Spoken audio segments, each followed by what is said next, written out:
नमस्कार दोस्तों, स्वागत है आप सभी का। और आज हम बात करने वाले हैं एलएचबी जो लिंक होपमैन बुश कोच है उसके बारे में। उसका पार्ट 1 हम पहले से ही कर चुके हैं दोस्तों। आज हम पार्ट 2 के बारे में डिटेल्ड में कुछ एमसीक्यू करने वाले हैं और उसकी चर्चा करने वाले हैं। एलएचबी कोच क्यों आए, कैसे ये जर्मनी की हमने इस आविष्कार या जर्मनी की बनाई गई चीज़ों को हमने एक्सेप्ट किया, और क्यों एलएचबी कोच और एलएचबी रेक के ऊपर धीरे धीरे हम आगे बढ़ रहे हैं, सारी चर्चाएं डिटेल में जानेंगे दोस्तों। स्वागत है आप सभी का रेलवे नॉलेज चैनल पर, और मैं हूं आरवी सर। देखिए, एलएचबी कोच अगर आप मैकेनिकल डिपार्टमेंट की बात कर रहे हैं या इलेक्ट्रिकल डिपार्टमेंट की बात कर रहे हैं तो इनके लिए बेहद इंपॉर्टेंट हो जाता है। बाकी सभी डिपार्टमेंट के लिए इंपॉर्टेंट होता है क्योंकि स्टोर डिपार्टमेंट में इनका सामान आता है और कई डिपार्टमेंट है, तो एलएचबी कोच हर प्रकार से इंपॉर्टेंट हो जाते हैं। तो ये एक ऑथेंटिक चैनल है और रेलवे डिपार्टमेंटल एग्जाम्स की यहाँ प्रिपरेशन कराई जाती है। डिपार्टमेंटल एग्जाम्स के एमसीक्यू हम आप तक पहुंचाने की कोशिश कर रहे हैं। आज 21 जनवरी को काफ़ी लोगों का एग्ज़ाम था। उम्मीद है एग्ज़ाम अच्छा गया होगा, और जिनका भी अच्छा एग्ज़ाम गया है, कॉन्ग्रेचुलेशन उन सभी को कि आने वाले समय में वो प्रमोशन पाएंगे, पदोन्नति पाएंगे। और बाकी जिन लोगों का अगर एग्ज़ाम थोड़ा डिले या ख़राब हो चुका है तो टेंशन ना लें, आप पहले से ही गवर्नमेंट जॉब पर हैं और अगली जब भी वैकेंसी आए भरपूर तरीके से पूरा जोखिम के साथ एक बार आप अपने आप को पूरे जोर से झोंक दें उस चीज़ में। हमारी टीम आपके साथ है और बेहतरीन तरीके से आप और हम मिलकर मेहनत करने वाले हैं दोस्तों। और इस बार चाहे कुछ हो या ना हो, आपका प्रमोशन जरूर होकर रहेगा, चाहे प्रमोशनल कोटे की एग्ज़ाम हो, चाहे आपकी एलडीसी एग्ज़ाम हो। हर प्रकार की एग्ज़ाम के लिए इस रेलवे नॉलेज चैनल पर तैयारी करवाई जाती है। आज हम एलएचबी कोच पार्ट 2 लेके आए हैं जिसमें 50 से 60 क्वेश्चन हम कंप्लीट करने वाले हैं। रेलवे डिपार्टमेंटल एग्जाम्स के लिए एक इंपॉर्टेंट टॉपिक है। एलडीसी एग्जाम हो या कोई प्रमोशनल कोटे की एग्जाम हो दोस्तों, यहाँ से बहुत बार बहुत अच्छे अच्छे क्वेश्चन पूछे जाते हैं और ये पार्ट 2 हम लेके आए हैं। पार्ट 1 अगर आपने नहीं देखा है तो पार्ट 1 को आप शानदार तरीके से देखिए। बहुत बेहतरीन तरीके से हमने 50 इंपॉर्टेंट क्वेश्चन कवर किए थे और आज और हम बहुत सारे क्वेश्चन इंपॉर्टेंट कवर करने वाले हैं। एलएचबी कोच क्या होता है, कैसे पहले कौन से कोच होते थे, किस प्रकार से चेंजमेंट आया, क्या इनकी चीज़ें हैं, ये सारी चीज़ें जानते हुए हम करेंगे दोस्तों। ये देखो, ये इस प्रकार के आपने ट्रेन के डिब्बे देखे होंगे। एक तो येलो कलर के देखे होंगे, एक इस प्रकार के देखे होंगे जिनमें रेड कलर की पट्टी होती है। ये सारे एलएचबी कोच होते हैं और इनका क्या बेनिफिट है, सारी ही चर्चाएं करेंगे। लेकिन उससे पहले दोस्तों, अगर आपको स्टडी मटेरियल की नीड है तो कॉन्टैक्ट फॉर स्टडी मटेरियल, और स्टडी मटेरियल के लिए आप हमारी टीम से संपर्क कर सकते हैं और हमारी टीम आपका भरपूर सहयोग करेगी। जितना सहयोग हम कर सकें उतना सहयोग हम करने की पूरी कोशिश करेंगे दोस्तों। तो हमारी टीम से आप जुड़ सकते हैं और हमारी टीम से जुड़कर और आप अपनी जो तैयारी है उसको और मजबूत बना सकते हैं दोस्तों। अब देखिए, यहाँ पर स्टडी मटेरियल किस किस चीज़ का मिलेगा आपको, तो आप ग्रुप बी सभी एग्जाम्स के लिए यहाँ हमने लिखा है आपके लिए। AEE हो, AOM हो, AEN हो, ASTE, ACM, AMM, AME, APO, CCTC, station master, train manager, WLI welfare inspector जो है ये staff welfare inspector, publicity inspector, CCTS, CLI chief loco inspector, ALP office superintendent, सभी जेई इलेक्ट्रिकल मैकेनिकल जो अलग अलग section में पीवे में, तो ये सारे सभी जेई, सीनियर क्लर्क और जूनियर क्लर्क, इन सभी के लिए रेलवे डिपार्टमेंटल एग्जाम के लिए आपके लिए स्टडी मटेरियल अवेलेबल है। हमारी टीम PDF फॉर्मेट में आप तक अवेलेबल करवाएगी सारी चीज़ें। करंट अफेयर्स तक आज हमारा कवर करवाएंगे हम, और इसके लिए आप केवल व्हाट्सअप करिए, केवल व्हाट्सअप करिए इस नंबर पर 7014682229। और रेलवे डिपार्टमेंटल एग्जाम, चाहे आपकी एलडीसी एग्जाम हो या प्रमोशनल कोटा की एग्जाम हो, अगर आपको ऑथेंटिक थोड़ा सा मैटर मिल जाएगा तो कम से कम आप पढ़ के औरों से आगे निकल जाएंगे। लोग वहां बैठे बैठे पुरानी ही चीज़ों को रिवाइज कर रहे होंगे, लेकिन आप ऑथेंटिक मैटर के साथ आगे बढ़ रहे होंगे और उनसे तेज गति से। ये वो वाली सी बात है कि एक आदमी तो नॉर्मली दौड़ रहा है, एक ग्लूकोन डी पी के दौड़ रहा है, तो एनर्जी का लेवल तो थोड़ा सा फर्क लाएगा। इसीलिए दोस्तों, अगर स्टडी मटेरियल की नीड है तो आप इस नंबर पर हमसे कांटेक्ट कर सकते हैं। ओनली व्हाट्सअप करना है दोस्तों, और अपना नाम जरूर भेजना है। फिर से आप लोगों में से काफी लोग नाम नहीं भेज रहे हैं, तो हमारा एक धीरे धीरे बड़ा परिवार फैमिली बनती जा रही है। रेलवे नॉलेज ये आपका चैनल है, हमारा चैनल नहीं है। काफी प्रेम आपकी तरफ से हमें मिल रहा है और बहुत बड़ी संख्या में हमारा कारवा बनता हुआ नजर आ रहा है। एक प्रकार से दोस्तों हम ये कहेंगे कि जहां आप खड़े हो जाते हैं साथ में, वहां एक बड़ी टीम बन जाती है और टीम के रूप में आप लोग बेहतरीन सिलेक्शन हमें आने वाले समय में देने वाले हैं। हमें खुद को ये महसूस हो रहा है कि आने वाले समय में हर विभाग के अंदर ग्रुप बी जो ऑफिसर हैं ये रेलवे नॉलेज चैनल के थ्रू गाइडेंस पाके और आगे बढ़ते हुए दिखाई देंगे, और वो ग्रुप ए के पदों में भी जाते हुए नजर आएंगे। क्यों? क्योंकि अभी काफी लोग ऐसे होंगे जिनका काफी सर्विस बची हुई होगी, तो आपको ग्रुप ए के अंदर भी आगे शामिल करके और उस बैच में शामिल करके आगे बढ़ाया जाएगा प्रोमोटिव ऑफिसर्स को। तो कुल मिला के दोस्तों बढ़ते हैं आगे की तरफ। क्या कहता है एलएचबी कोच? एलएचबी कोच होता कौन सा है, ये सारी बातें करते हैं, स्टार्ट करते हैं हमारे। देखो दोस्तों, ये है एलएचबी कोच। एलएचबी कोच जिसके अंदर रेड कलर की पट्टी होती है, ये एलएचबी कोच वर्तमान में, और ये एक कोच है। कोच का मतलब एक डिब्बा, और पूरी ट्रेन जो होती है उसको एक रैक बोलते हैं। तो पूरा का पूरा रैक या तो एलएचबी होगा या फिर पहले आईसीएफ होता था, ध्यान रखना, आईसीएफ, सॉरी। तो अगर पहले की बात करें हम, तो पहले जो, ये छोटा कैसे होता जा रहा है यहाँ पे, चलो इधर वाली तरफ भी नहीं लिखा जाएगा क्या? हमने सेलेक्ट कर रखा है राइटिंग, कहीं ना कहीं कोई मक्खी तो नहीं बैठी है। कई बार क्या होता है इसमें मक्खी बैठ जाती है ना तो समस्या आ जाती है। चलिए हम एनोटेशन ले लेते हैं, कोई बात नहीं।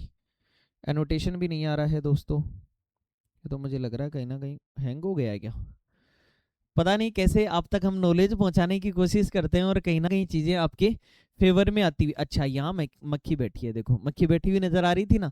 तो कई बार क्या होता है लाइट के अंदर, रोशनी के अंदर, हाँ जी सर, देखो हम सफल हुए हमारी बात के अंदर। इस प्रकार से जैसे हमने मक्खी की चीज को पकड़ा, ऐसे ही आपको एक एक क्वेश्चन पकड़ा देंगे कि सर ये देखो ऐसे क्वेश्चन एग्जाम में आता है। तो ये एलएचबी कोच होता है, और इस एलएचबी कोच के अंदर रेड कलर की पट्टी होती है। ये पूरा का पूरा रैक ही एलएचबी होता है। सर एलएचबी यानी इसकी फुल फॉर्म पूछी जा सकती है, लिंक हॉफमैन बुश। ये कहाँ की इन्वेंशन है? तो ये जर्मनी की इन्वेंशन है। क्यों हमने आईसीएफ को बदला? पहले आईसीएफ इंटीग्रल कोच फैक्ट्री, ये कहां पर है? चेन्नई में है सर, ये चेन्नई में है।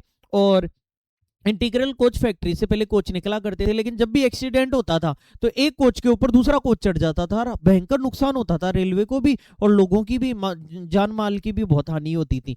इसलिए समस्या आई, इसलिए उन ट्रेनों को एक तो स्लो चलाना पड़ता था कि एक लिमिट में चलाओ, ताकि अगर कभी ऐसा होता है कि टकराव होता भी है तो कम से कम लोगों की ज्यादा संख्या हताहत ना हो और जो नुकसान है रेलवे का वो भी ज्यादा ना हो। लेकिन फिर इनमें एंटी ब्रेक सिस्टम होता है और जर्मनी की ये टेक्नोलॉजी है, और यहां से हमने इस चीज को अपनाया। और लिंक हॉफमैन बुश, इसमें जब भी टकराव होता है तो डिब्बे के ऊपर डिब्बा नहीं चढ़ता है, ये सबसे शानदार चीज है। और ये 160 से 200 किलोमीटर तक की स्पीड को कवर कर लेते हैं।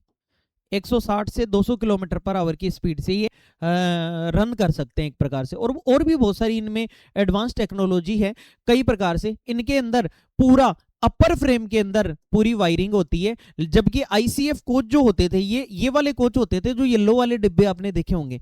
अभी भी बहुत सारी ट्रेनें ऐसी चलती हैं, लेकिन रेलवे बड़ी तीव्र गति से इन चीजों को एलएचबी कोच में बदलने की कोशिश कर रहा है, पूरी की पूरी रैक के रैक एलएचबी कोच में। अब सर इन डिब्बों में समस्या क्या आती थी? देखो यहाँ आपको ये नीचे डिब्बा नजर आ रहा होगा, इस डिब्बे में अब दिक्कत ये थी कि जैसे मान लो ये तो स्लीपर क्लास का डिब्बा है, एसी क्लास का डिब्बा होगा तो क्या होगा? एसी क्लास का, तो एसी चलाने के लिए इलेक्ट्रिसिटी चाहिए। अब इलेक्ट्रिसिटी कहां से आएगी? तो जब इसके नीचे ही अंडर फ्रेम के अंदर, नीचे वाली चीज को अंडर फ्रेम बोला जाता है, ऊपर वाली को अपर फ्रेम बोला जाता है।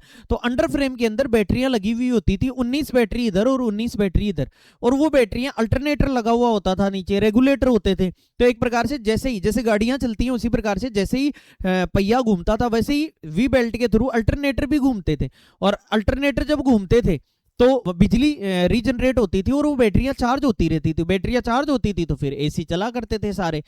तो कुल मिला के जब ट्रेन आधे घंटे रुक भी गई ना तो उन बैटरियों से एसी चलती रहता था, इतनी बैटरियों से अचानक से एसी बंद नहीं होता था।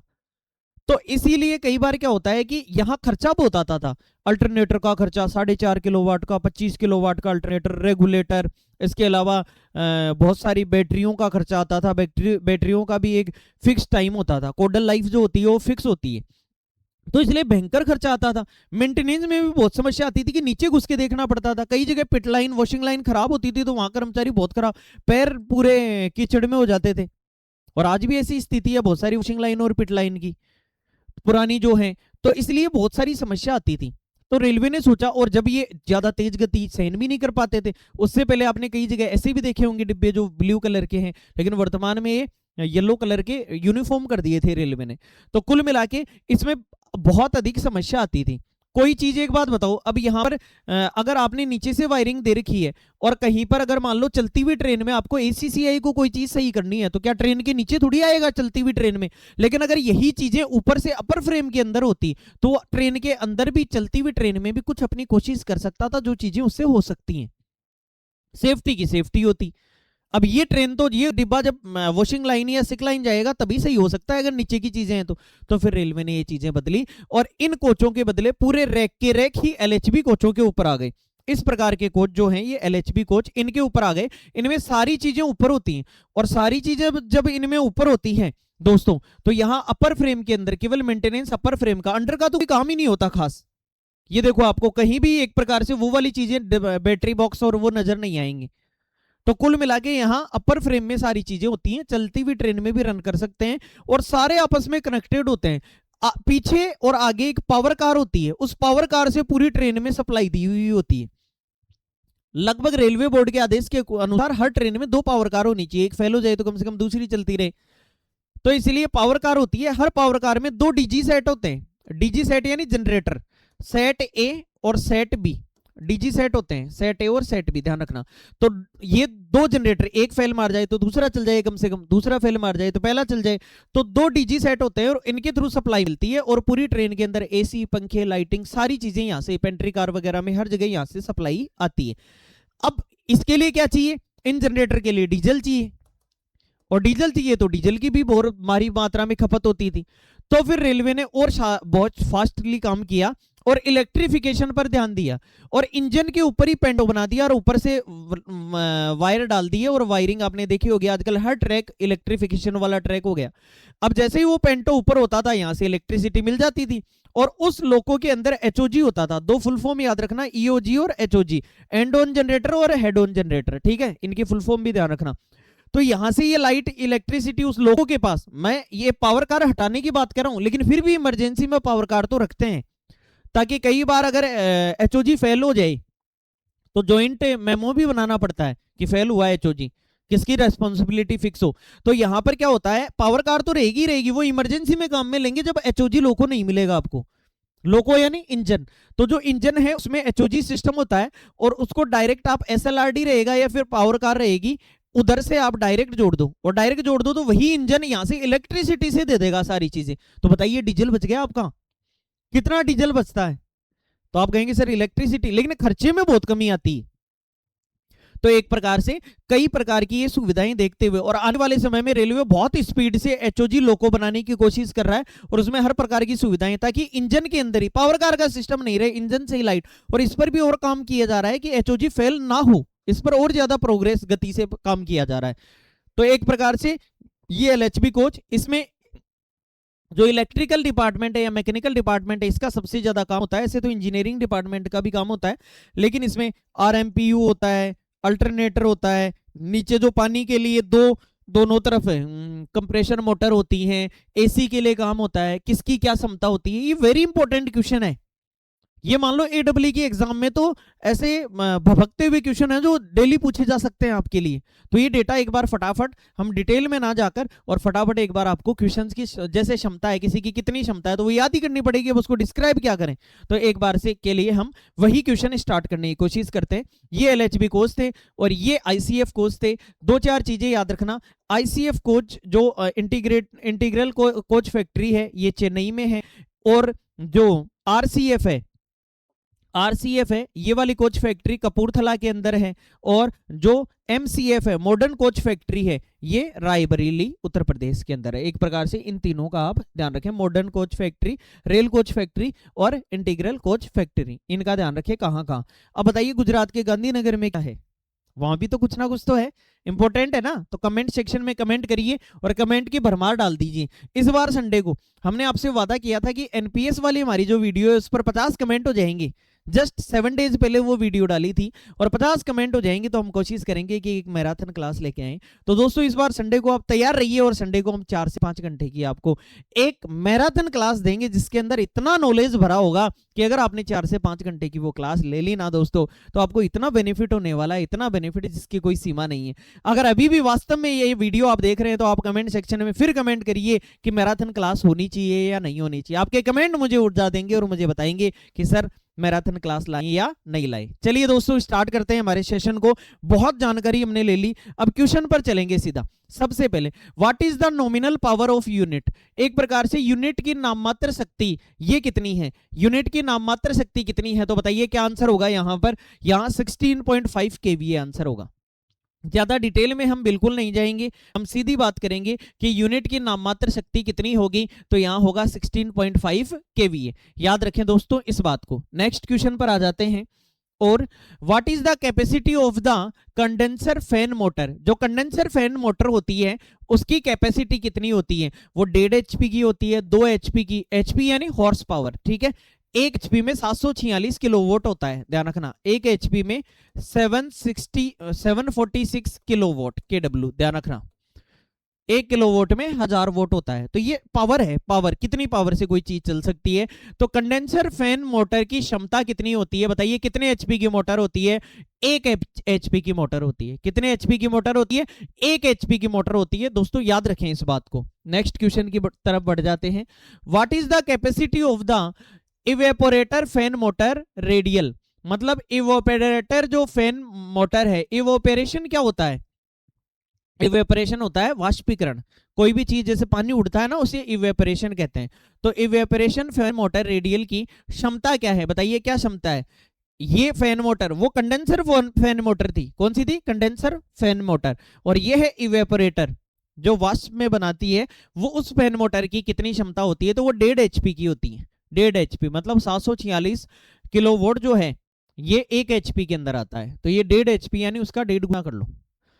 बोलो दोस्तों क्लियर है। तो एक प्रकार से इसका भी आप डेटा याद रखें। नेक्स्ट क्वेश्चन की तरफ बढ़ जाते हैं। और अगले क्वेश्चन में what is the volume of the fresh air supply. मतलब मीटर क्यूब प्रति घंटे। एक प्रकार से ताजी हवा की आपूर्ति का आयतन घन मीटर प्रति घंटा कितना है। ताजा हवा कितनी मिलनी चाहिए दोस्तों, ताजा हवा कितनी मिलनी चाहिए, 820 घन मीटर। मीटर क्यूब मतलब एक प्रकार से घन मीटर हिंदी में बोलते हैं, इसे मीटर क्यूब बोलेंगे। तो 820 मीटर क्यूब की जो मात्रा है ये होनी चाहिए, ये फिक्स कर रखी है ताजी हवा की मात्रा, fresh air. What is the maximum power input cooling kilowatt. मतलब कूलिंग करने के लिए, कूलिंग के लिए अधिकतम पावर इनपुट किलोवाट कितना है। कूलिंग के लिए कई बार कूलिंग बढ़ाती नहीं, गर्मी भयंकर पड़ रही है तो कूलिंग बढ़ानी पड़ती है। कई बार किस पर किया जाता है, ऑटो मैनुअल कर दिया जाता है, कई बार ऑटोमेटिक कर दिया जाता है। तो एक प्रकार से उस पर करके छोड़ देते हैं। तो कूलिंग करने के लिए, कोच को कूल करने के लिए अधिकतम पावर इनपुट किलोवाट कितना है दोस्तों, बताइए क्या आंसर होगा दोस्तों इसमें। तो अधिकतम कितना है बताइए इसमें से, 13.25 किलोवाट ये हमें ध्यान रखना है। मैक्सिमम पावर इनपुट है 13.25, 13.25 किलोवाट ये मैक्सिमम पावर इनपुट है। किसके लिए है ये, कूलिंग के लिए है दोस्तों। किसके लिए है, कूलिंग के लिए। हाँ जी दोस्तों next, what is the maximum power input dehumidifying kilowatt. मतलब एक प्रकार से नमी हटाने के लिए, नमी हटाना, ह्यूमिडिटी होती है आर्द्रता, नमी होती है, चिपचिपापन। जैसे मुंबई वाले एरिया में जाएंगे तो वहां का मौसम ही ऐसा है, चेन्नई मतलब जो भी हमारा तटीय इलाका है वहां पे चिपचिपापन इस प्रकार का मौसम रहता है। तो एक प्रकार से डीह्यूमिडिफाइंग, नमी हटाने के लिए अधिकतम पावर इनपुट कितना है। अभी हमने जो पावर इनपुट पढ़ा था वो कूलिंग के लिए पढ़ा था, 13.25 किलोवाट। लेकिन इस बार हम पढ़ रहे नमी हटाने के लिए कितना होगा। तो नमी हटाने के लिए कितना होगा, लगभग 11, लगभग कितना होगा 11 किलोवाट। ध्यान रखें उसमें कूलिंग करने के लिए तो 13.25 और अगर नमी हटानी है तो 11। हाँ जी, विच रेफ्रिजरेंट इज यूज्ड। मतलब एक प्रकार से आपने देखा होगा घर में भी एसी होती है, ऐसे ही कोच में एसी होती है। और जो कोच में एसी होगी वो एसी किससे, ठंडक किससे बनी रहती है, गैस से बनी रहती है। गैस से बनी रहती है तो गैस यूज कौन सी होती है, सबसे बड़ी बात ये है। तो गैस यूज कौन सी होती है, तो सर कई बार आपने सुना होगा R22, कौन सी, R22 और एक R407। ध्यान रखना दो प्रकार की गैस होती है, R22 और R407। सीधा बोलते हैं ना रेलवे में कभी भी कि गैस डालनी है, कूलिंग कम कर रहा है, तो गैस की कमी होती है, तो आप उससे पैमाने से चेक करिए, मेजरमेंट करिए, अगर गैस कम है तो फिर गैस डालनी पड़ेगी आपको। और गैस डालने के लिए आपको क्या करना पड़ेगा, R22 या R407। R22 भी आजकल कम काम में लेने लग गए, लेकिन लेते हैं। कई बार ऐसा भी पूछता है कि जो गैस का सिलेंडर होता है इस प्रकार का, जितने भी लोगों ने अगर ये एसी वाला काम देखा होगा तो वो जरूर जान रहे होंगे कि गैस का सिलेंडर ऐसा होता है, ऐसा ही होता है क्या? बिल्कुल, जो R22 ऊपर से एकदम पैक होता है और इसका एक पूरा बाकायदा ढांचा भी होता है, जिस ढांचे में ऐसे डाल के रखते हैं, कई बार उल्टा डाल देते हैं ताकि गैस कम हो तो वो भी निकल सके। आपसे ये भी पूछ सकते हैं कि इसकी कितनी कैपेसिटी, एक सिलेंडर के अंदर कितनी गैस आती है, ऐसा क्वेश्चन भी पूछा जा सकता है। तो इन क्वेश्चनों को भी याद कर लेना, हम बेहतरीन तरीके से याद कराएंगे। तो सर जो रेफ्रिजरेंट है, जो ठंडक के लिए यूज की जाती है गैस, वो गैस कौन सी है? R11 है, R12 है, R32। देखो R32 घरेलू जो एसी है उनके अंदर काम में आती है R32 आजकल। पहले तो इधर वाली गैस जो है ना, ये R22 है, R407 है, ये काम में ले लेते थे, लेकिन आजकल ध्यान रखना घरेलू, क्योंकि ये थोड़ी हानिकारक भी होती है, थोड़ा नुकसान डालती है, इसलिए घरेलू गैस के अंदर R32 और ठंडक ज्यादा करने की क्षमता होती है और मात्रा ज्यादा होती है एक प्रकार से, इसलिए R32 काम में लेते हैं घरेलू में। लेकिन हम घरेलू की बात नहीं कर रहे, यहां हमें ध्यान रखनी है R22 या R407, ध्यान रखें इस बात का। R का मतलब रेफ्रिजरेंट। हाँ जी, what is the weight kilo of unit, unit का वजन किलोग्राम में कितना होगा? ध्यान रखें, यूनिट का वजन किलोग्राम में कितना होगा? 600, 610, 620, 630, तो लगभग 630, ध्यान रखना, इतने किलो यूनिट का वजन होगा। हाँ जी, what are the dimensions of unit, बताइए यूनिट के, ये आरएमपीयू की बात हो रही है एक प्रकार से, किसकी बात हो रही है? आरएमपीयू। तो आरएमपीयू के अंदर अगर आपसे बात करें तो यूनिट के आयाम मिलीमीटर में कितने हैं? तो अगर यूनिट के आयाम की बात करें मिलीमीटर के अंदर, क्या आंसर होगा बताइए? आयाम का मतलब ये हो गया इस प्रकार से, कोई भी ऐसे घर बनता है ना, तो आयाम का मतलब तीनों हिस्से, जैसे इस प्रकार से आपने बचपन में खूब बक्से बनाए होंगे, तो इसे अपन ने लेंथ कह दिया लंबाई, इसे अपन ने ब्रेड्थ कह दिया चौड़ाई, और इस वाली को इधर बता दो, चाहे इधर हाइट कह दिया अपन ने, तो बताओ 3 आयाम हो गए ना। तो कोई भी कमरा बनता है तो उसकी साइज हम इसी प्रकार से बता सकते हैं, जैसे 10 metre into 10 metre into 10 metre, बताओ ऐसे ही बताएंगे ना। तो इससे अगला सामने वाला समझ जाएगा तुरंत ही कि ये लंबाई है, ये चौड़ाई है, ये ऊंचाई है। तो उसी प्रकार से डायमेंशन यहाँ एमएम में, मिलीमीटर में पूछ रहा है आपसे यूनिट की, क्या 2200 2500 होगी, 2200 500 होगी, 2000 500 होगी, या 2000 2500 होगी? बताइए कितनी होगी। 9 नंबर क्वेश्चन ही हमारा अभी चल रहा है, काफी लंबा सेशन हो जाएगा। बताइए क्या आंसर होगा। तो इसके लिए 2200, 2000 और 500, ये हमारी होगी यूनिट आरएमपीयू के लिए। How much quantity of refrigerant is used in RMPU make Fedders Lloyd या एलईडब्ल्यूएल, मतलब आरएमपीयू जो है में कितनी मात्रा में रेफ्रिजरेंट उपयोग होता है, रेफ्रिजरेंट यानी ठंडक वाली चीज, कितनी मात्रा में उपयोग होगा, ये क्वेश्चन आपसे पूछा जा रहा है दोस्तों। बताइए क्या आंसर होगा, दिमाग लगाइए। तो यहां हमारा आंसर होगा 4.2 kg पर यूनिट, ध्यान रखना 4.2 किलो पर यूनिट, गलत ना कर दें, 3.2 भी नहीं होता, 5 भी नहीं होता, 5.2 भी नहीं होता, 4.2 किलो पर यूनिट आरएमपीयू के अंदर प्रति यूनिट रेफ्रिजरेंट यूज होता है, ध्यान रखें इस बात का, वेरी इंपॉर्टेंट है यहां से। हाँ जी सर, अगला, how much quantity of refrigerant is used in RMPU make अमिट, आरएमपीयू अमिट मेक, जो इस मेक का है, में कितनी मात्रा में रेफ्रिजरेंट उपयोग होता है, इसके अंदर इस मेक वाले आरएमपीयू में कितना रेफ्रिजरेंट यूज होता है, केवल सीधा सीधा ये पूछना चाह रहा है आपसे, क्या आंसर होगा बताइए। तो इसमें भी क्या आंसर होगा 3.2, और उसमें क्या था 4.2, पिछले वाले में क्या था बताइए, जो फीडर्स है, फीडर्स वाले आरएमपीयू के अंदर 4.2, और अगर इस मेक का आरएमपीयू है तो इसके लिए 3.2। अब बताइए यहां क्वेश्चन आएगा, कंफ्यूज हुआ ये आदमी, तो इसलिए हमें इन्हें बार बार याद करना पड़ता है, बार बार आपको क्लास देखनी पड़ेगी, तब जाके आप ये सारी बातें कवर कर पाएंगे। How much quantity of refrigerant is used in RMPU make sidewall या इंटेक, सबका अलग अलग है, इस मेक के अंदर मात्रा में रेफ्रिजरेंट कितना यूज होगा। पहले 4.2, फिर 3.2, और अब इस क्वेश्चन में क्या आंसर होगा दोस्तों बताइए। तो क्या आंसर होगा 2.85 kg पर यूनिट। 2.85। तो आप कहेंगे सर ये तो मरवा के मानेंगे, क्यों? क्योंकि ये तो बड़ी समस्या कर देंगे हमारे लिए, कभी क्या कर रहे हैं कभी क्या कर रहे हैं। 4.2, 3.2, 2.85 बिल्कुल मेक के हिसाब से याद रखना पड़ेगा। किसके हिसाब से? मेक यानी कंपनी जो है उसके हिसाब से। हाँ जी। Each air conditioning package unit has how many cooling circuit. मतलब प्रत्येक एयर कंडीशनिंग जो पैकेज यूनिट होता है उसमें कितने कूलिंग सर्किट होते हैं। Very important, very very important. बताइए कितने कूलिंग सर्किट होते हैं।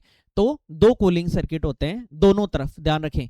तो ईच एयर कंडीशनिंग पैकेज के अंदर कितने कूलिंग सर्किट होते हैं? 2 कूलिंग सर्किट होते हैं, इसे आप ध्यान रखें। हाँ जी। Each RMPU has how many compressor. Very good. हर आरएमपीयू में कंप्रेसर कितने होंगे? अभी आपने गैस तो बता दी कि पहले मेक की 4.2, फिर 3.2, फिर 2.85। अब बताइए कि कंप्रेसर कितने होंगे। कई बार कंप्रेसर में भी परेशानी आ जाती है, कूलिंग नहीं हो रही होती है। तो बताइए कंप्रेसर ही तो मेन है, कंप्रेसर में ही तो गैस होती है।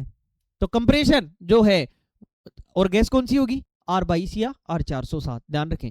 तो यहां पर आरएमपीयू में कितने कंप्रेसर होते हैं, आपसे केवल सीधा सीधा ये पूछना चाह रहा है। तो आरएमपीयू में 2 ही कंप्रेसर होते हैं। सर्किट भी कितने होंगे बताइए हर कूलिंग पैकेज के अंदर? 2। और कंप्रेसर भी कितने होंगे? 2। कंप्रेसर को जैसे कई बार आप करते हैं ना, फ्रिज लेके आते हैं घर पे, तो फ्रिज को टेढ़ा मेढ़ा नहीं रखते ना, क्यों? कंप्रेसर होता है फ्रिज में, वही तो ठंडा करता है सारी चीजों को, वही तो गैस देगा रेफ्रिजरेटर को। तो अगर आपने उसको गिरा दिया तो वो गैस बाहर निकल जाएगी। ऐसे ही आपने देखा होगा जो ऑफिस में भी हमारे इलेक्ट्रिकल डिपार्टमेंट के अंदर जो भी कंप्रेसर रखे हुए होते हैं, ब्लैक कलर के होते हैं ना, इस प्रकार के आपने देखा होगा। जो इलेक्ट्रिकल वाले हैं वो बड़े खुश हो रहे होंगे कि आज तो हमारे डिपार्टमेंट की बार बार बात हो रही है।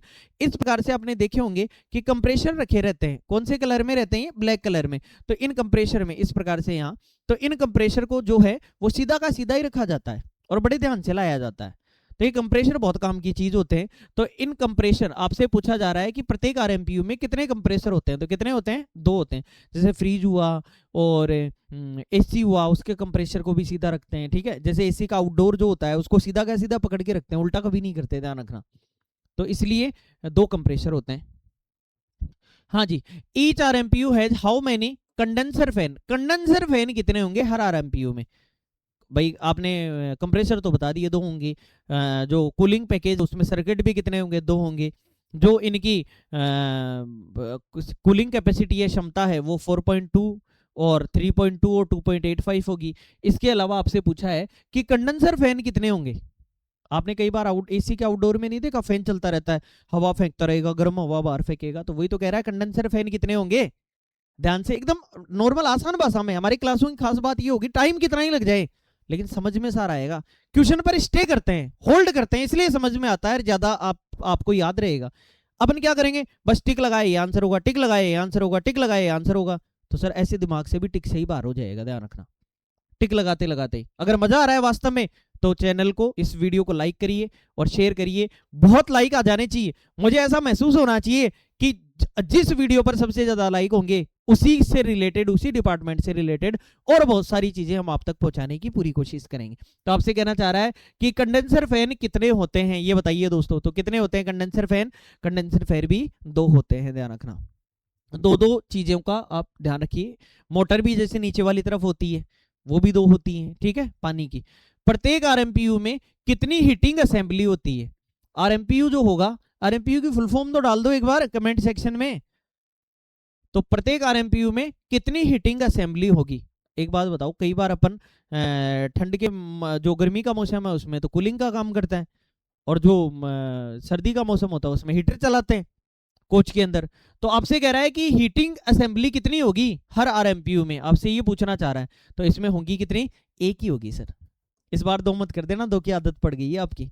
बताइए कितनी हीटिंग असेंबली होगी? असेंबली 1 ही होगी। How many maintenance covers are provided in each RMPU. प्रत्येक आरएमपीयू में कितने मेंटेनेंस कवर प्रदान किए जाते हैं? बताइए क्या आंसर होगा? 4, 6, 8, 10। इनमें से कौन सा आंसर होगा?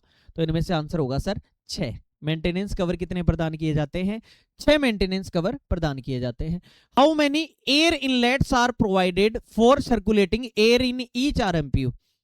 हवा सर्कुलेट होनी चाहिए, और हवा सर्कुलेट होनी चाहिए तो आपके पास एयर इनलेट प्रोवाइड होने चाहिए आरएमपीयू के अंदर।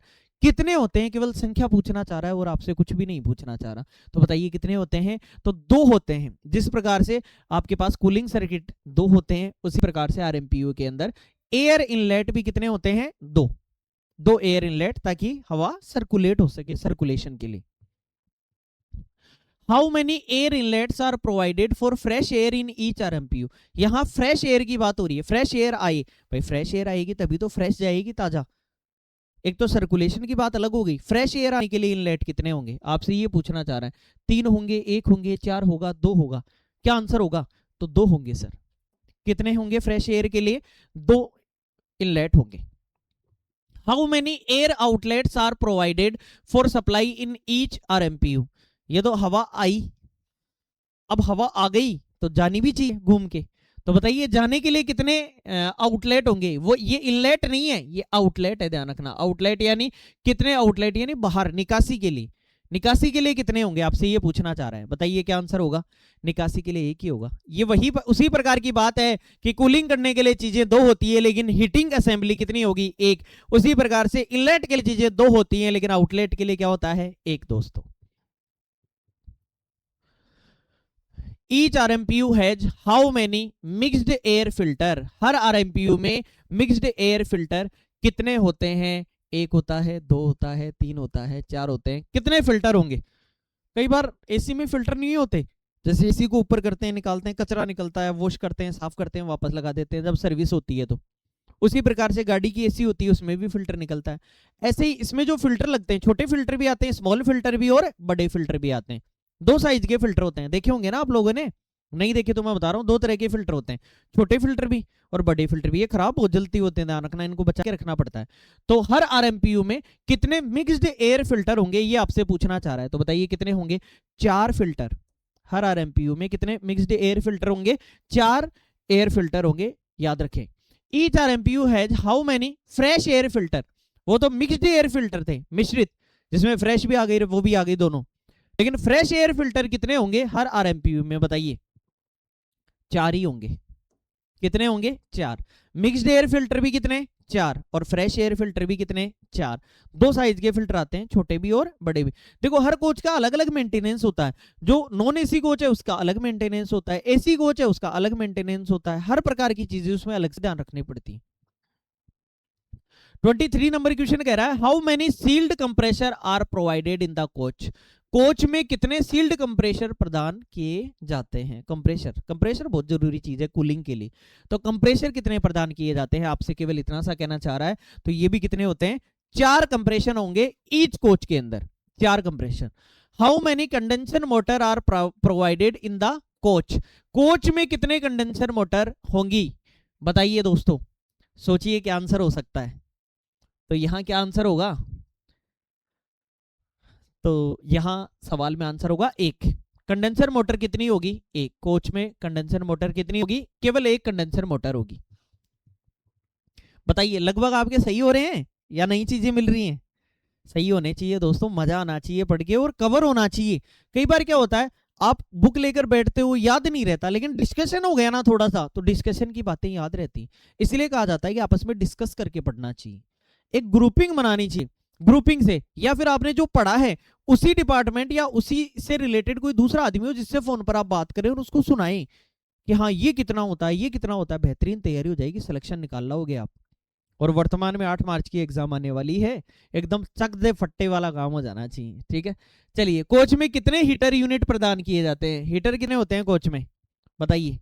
2 हीटर होते हैं। कितने हीटर यूनिट होते हैं? 2 हीटर यूनिट होते हैं कोच के अंदर। कोच में कितने कंडेंसर कोयल प्रदान किए जाते हैं? Condenser coil, how many condenser coil are provided in the coach? 1-1, 2-2, 3-3, 4-4। क्या आंसर होगा दोस्तों? बताइए। तो कितने होंगे? 4-4।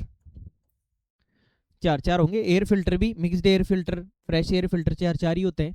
How many cooling coils are provided in the coach? ये तो क्या थी? कौन सी कोयल थी? Condenser coil. ये कौन सी है? कूलिंग कोयल। कूलिंग कोयल कितनी होती है बताइए? तो वही 4 होती है, कूलिंग कोयल भी 4 होती है। What is the ampere setting of overload relay for the compressor motor? Compressor motor के लिए ओवरलोड जो रिले होती है उसकी एम्पियर सेटिंग क्या होती है? 9 एम्पियर पे रखना पड़ेगा, 10 एम्पियर पे, 11 एम्पियर पे, 12 एम्पियर पे, कितने पे रखना पड़ेगा बताइए दोस्तों? आंसर कितने एम्पियर पे? फिक्स 10 एम्पियर पे, 10 एम्पियर की सेटिंग रखनी पड़ेगी। कंप्रेसर मोटर के लिए ओवरलोड रिले की एम्पियर सेटिंग क्या होती है? तो 10 एम्पियर पे रखा जाता है, 10 एम्पियर, ध्यान रखें। What is the operation time of the compressor motor overload relay? Compressor motor overload relay का ऑपरेशन समय क्या है? 24 सेकंड, 30 सेकंड, कितनी देर में ऑपरेट कर सके? 35 सेकंड या 40 सेकंड? क्या आंसर होगा इसका? तो इसका आंसर होगा 40 सेकंड। 40 सेकंड इसका जो ऑपरेशन टाइम है, ऑपरेशनल टाइम है वो 40 सेकंड। 40 सेकंड के अंदर ये अपना काम करने लग जाएगी। तो एक प्रकार से ये ध्यान रखना है। What is the ampere setting of the condenser motor overload relay? देखो यहां किस चीज की सेटिंग थी? Compressor motor. और यहां कंप्रेसर मोटर और यहां कौन सी है? Condenser motor. इसका टाइम क्या है और इसकी एम्पियर सेटिंग, एम्पियर सेटिंग पूछ रहा है। अभी तो टाइम था 40 सेकंड, एम्पियर सेटिंग जो उसकी कितनी थी? 10 एम्पियर। वो इसकी कितनी है आपसे केवल इतना सा पूछना चाह रहा है। तो बताइए क्या आंसर होगा? 2.4 एम्पियर। ये कंडेंसर मोटर है और इसकी 2.4 एम्पियर। हाँ जी। What is the operation time of the condenser motor overload relay? Very good दोस्तों, उसका ध्यान रखना है। उसका 10 एम्पियर 40 सेकंड था, ध्यान रखें। 10 एम्पियर हो 40 सेकंड। और कंडेंसर मोटर की, वो तो कंप्रेसर मोटर थी। कंडेंसर मोटर का क्या होगा बताइए? 34 सेकंड, 34, उससे 6 सेकंड कम है, 34 सेकंड। और एम्पियर है ये 2.4 एम्पियर है, ध्यान रखना। तो 34 सेकंड है। What is the ampere setting of the blower motor? Blower का नाम सुना होगा ना, एसी कोच में, और आपने ब्लोअर का नाम नहीं सुना हो तो ये तो ऐसा हो नहीं सकता। तो ब्लोअर मोटर की एम्पियर सेटिंग कितनी होती है? देखो अभी कंप्रेसर मोटर की कितनी थी? 10 एम्पियर। और जो ऑपरेशनल टाइम था वो कितना था? 40 सेकंड। और फिर हमने कंडेंसर मोटर की बात की, उसका 2.4 एम्पियर और ऑपरेशनल टाइम 34 सेकंड। आ जाओ सर ब्लोअर मोटर पे, इसकी एम्पियर सेटिंग कितनी होगी? तो बताइए इसकी एम्पियर सेटिंग कितनी होगी? 1.5 एम्पियर। और इसका ऑपरेशनल टाइम भी पूछ लेगा। What is the operational time of the blower motor overload relay? Blower motor overload relay का ऑपरेशनल समय क्या है? ये पूछना चाह रहा है आपसे। 24 सेकंड, 30 सेकंड, 34 सेकंड, 40 सेकंड। देखो 40 तो कौन सी का था? कंप्रेसर मोटर का। 34 कौन सी का था? कंडेंसर मोटर का। तो ब्लोअर मोटर का क्या होगा? एम्पियर कम होते जा रहे हैं, 10, फिर कितना हुआ? 2.4, और इसमें कितना हुआ? 1.5। तो इस बार 40 सेकंड, 34 सेकंड, तो बताइए इसके सेकंड कितने होंगे बताइए? तो इसके सेकंड 10 सेकंड और कम कर दो, 34 में से 24 सेकंड ही होंगे सर। 24 सेकंड इसका ऑपरेशनल टाइम है। What is the setting of the LP cutout? LP यानी low pressure, low pressure cutout की सेटिंग क्या है सर? कितना पर जो इसकी यूनिट है वो कितनी होगी बताइए? एलपी, लोअर प्रेशर कटआउट, बताइए क्या आंसर होगा? तो इसका आंसर होगा 10 psi। ध्यान रखना 10 psi प्रेशर जो है, प्रेशर यूनिट वो 10 होना चाहिए। हाँ जी। What is the operation time of the LP cutout? Operation time कितना होगा? जो हमने वो तो क्या बताया हमने अभी? ये तो बताया हमने सेटिंग, जो psi कितनी सेटिंग होगी। और यहाँ ऑपरेशनल टाइम पूछा है, जो 40, 34, 24 था, जो एम्पियर 10, फिर 2.4 और फिर 1.5 आया। उसी प्रकार से ऑपरेशनल टाइम इसका कितना होगा, ये आपसे आंसर पूछना चाह रहा है। यहाँ आधा सेकंड, 0.5 सेकंड लगेगा केवल। कितना सेकंड लगेगा? आधा सेकंड लगेगा दोस्तों। Next, what is the setting of the HP cutout? High pressure जो होगा उसकी सेटिंग क्या रखनी पड़ेगी? अभी तो 10 psi रखी थी, अगर हाई प्रेशर हो जाए तो उसकी सेटिंग क्या रखनी पड़ेगी बताइए? आपसे ये पूछना चाह रहा है। तो क्या आंसर होगा इसमें? 225 psi। मिनिमम की कितनी होगी? 10 psi। मैक्सिमम की कितनी होगी? 225 psi। और आपसे इसका ऑपरेशनल टाइम कितना पूछा था बताइए? 0.5 सेकंड। तो अब हाईएस्ट का ऑपरेशनल टाइम आपसे पूछ सकता है, तो उसकी बात करते हैं। बताइए हाँ, what is the operational time of the high, जो हाई प्रेशर होगा उसका ऑपरेशनल टाइम क्या होगा कटआउट का। मिनिमम का तो 0.5 था, हाईएस्ट का क्या होगा, तो हाईएस्ट का होगा 0.5 सेकेंड ही, दोनों बराबर है ही, ध्यान रखना। 10 psi मिनिमम का टाइम कितना 0.5 सेकेंड, मैक्सिमम 225, कितना है 225 psi, ध्यान रखना हाई प्रेशर पर कटआउट, और टाइम भी कितना होगा इतनी सेकंड के अंदर ऑपरेशनल, इतनी सेकंड में काम कर जाएगी चीज आपकी, वेरी इंपॉर्टेंट है इस मामले में। What is the full form of RBC, अभी ये वो नहीं है, ब्लड सेल नहीं है आरबीसी, जो आप कहते हैं कि सर आरबीसी तो रेड ब्लड सेल है, लाल रक्त कणिकाएं हैं, ये उनकी बात नहीं हो रही है दोस्तों, ध्यान रखें। फिर किसकी बात हो रही है, ये regulated cum emergency battery charger की बात हो रही है। बोलो क्लियर है, तो बताइए क्या आंसर होगा, regulated battery charger, rectified battery charger, regenerative battery charger, मन बहुत कर रहा होगा रीजनरेटेड, लेकिन रेगुलेटेड बैटरी चार्जर आंसर होगा। क्या आंसर होगा, रेगुलेटेड बैटरी चार्जर आपका आंसर होगा, ये जरूर ध्यान रखें। आरबीसी की फुल फॉर्म होती है, ये regulated cum emergency battery charger होता है, वास्तव में तो इसको बोला जाता है इमरजेंसी बैटरी चार्जर, लेकिन यहां केवल आरबीसी की फुल फॉर्म पूछी है तो रेगुलेटेड बैटरी चार्जर। हाँ जी सर, रेड ब्लड सेल बता देना साइंस की बात हो तो। What is the full form of EBC, EBC क्या है 39 में बताइए क्या पूछा है, ईबीसी क्या है, electronic battery charger, efficient battery charger, नहीं सर इमरजेंसी बैटरी चार्जर। अभी तो हमने आपसे बात की थोड़ी सी, क्या बात की कि regulated cum emergency battery charger, तो उसकी आरबीसी को ईबीसी, आरबीसी और ईबीसी में जरूर फर्क ध्यान रखें, regulated battery charger, emergency battery charger, इस बात का ध्यान रखना है। What is the full form of REBC, regulated cum emergency battery charger, क्या ये होगा क्या बताइए, बिल्कुल यही होगा, रेगुलेटेड अगर ऐसा लिखा हुआ है तो इमरजेंसी बैटरी चार्जर, इस बात का जरूर ध्यान रखना है, आरईबीसी।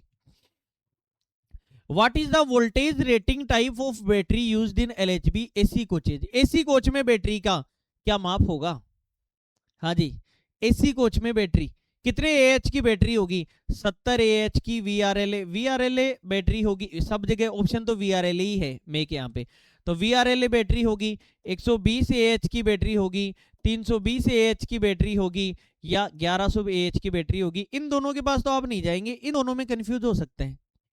70 एएच की बैटरी होगी, एसी कोच की बात हुई है यहाँ, एलएचबी एसी कोच, देखो एसी और नॉन एसी कोच में बहुत फर्क है, तो आपसे पूछना चाह रहा है कि एसी कोच एलएचबी में क्या बैटरी का क्या रहेगा बताइए, क्या आंसर होगा, तो यह आंसर हो जाएगा 70 एएच जो है ये वीआरएलए बैटरी, 70 एएच एसी कोच। इसमें कंफ्यूज मत हो ना, अलग अलग स्थिति में अलग अलग है बैटरी का, ठीक है पावर।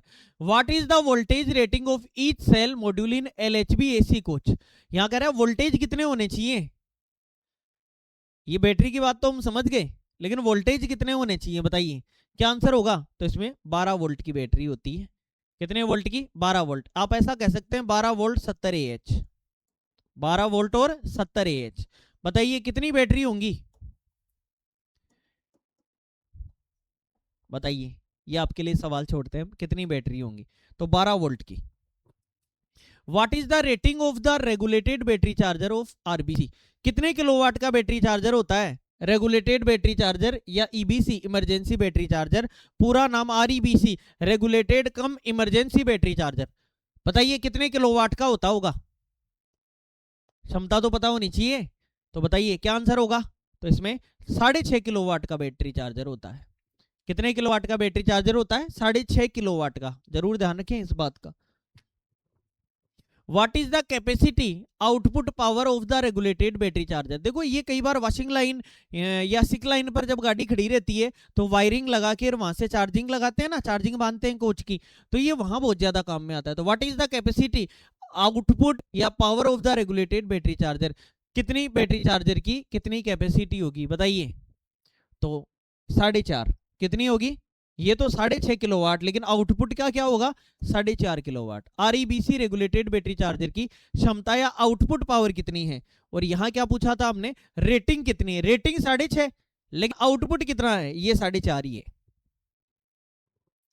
आरईबीसी के रेगुलेटेड बैटरी चार्जर का इनपुट वोल्टेज कितना है, भाई उसको बिजली देंगे तभी तो बाहर बिजली देगा, बना के घुमा के पावरफुल बिजली जनरेट करके देगा आपको। तो एक प्रकार से यही कहना चाह रहा है कि आरईबीसी के रेगुलेटेड बैटरी चार्जर का इनपुट वोल्टेज कितना है, ये आपसे पूछना चाह रहा है। तो बताइए इनपुट वोल्टेज कितना है, 415 वोल्ट एसी। अल्टरनेटिव करंट चाहिए, डीसी नहीं चाहिए, एसी। 415 वोल्ट एसी करंट चाहिए। घरों में जो चलता है ये 220 230 वोल्ट चलता है, ठीक है, घरों के अंदर। What is the output voltage of regulated battery charger? देखो आउटपुट जो निकालेगा वो तो 4.5 किलोवाट निकालेगा, रेटिंग है 6.5 किलोवाट की, चाहिए इसको 415 वोल्ट। लेकिन ये कह रहा है आउटपुट कैसा दे देगा आपको, कहां से कहां के बीच में आउटपुट दे देगा? क्या आंसर होगा 46 में? तो ये 110 से 135 वोल्ट डीसी बना के दे देगा उसको। आप इसको एसी देंगे 415 वोल्ट और उसको ये 110 वोल्ट से 135 वोल्ट के बीच में। इसीलिए कोच के अंदर ध्यान रखना, चेक किया जाता है कि बैटरी कितनी चार्ज है, चार्जिंग बांधनी है या नहीं बांधनी, इसके बीच में अगर वोल्टेज आते हैं तो फिर इसका मतलब चार्ज है। तो 110 से 135 वोल्ट के बीच में ये सप्लाई देता है, आउटपुट वोल्टेज देता है। What is the output voltage of regulated battery charger REBC during normal operation of battery charging? Normal operation, अगर बैटरी चार्जिंग नॉर्मल चल रही है तो उस समय संचालन के दौरान आउटपुट वोल्टेज क्या है?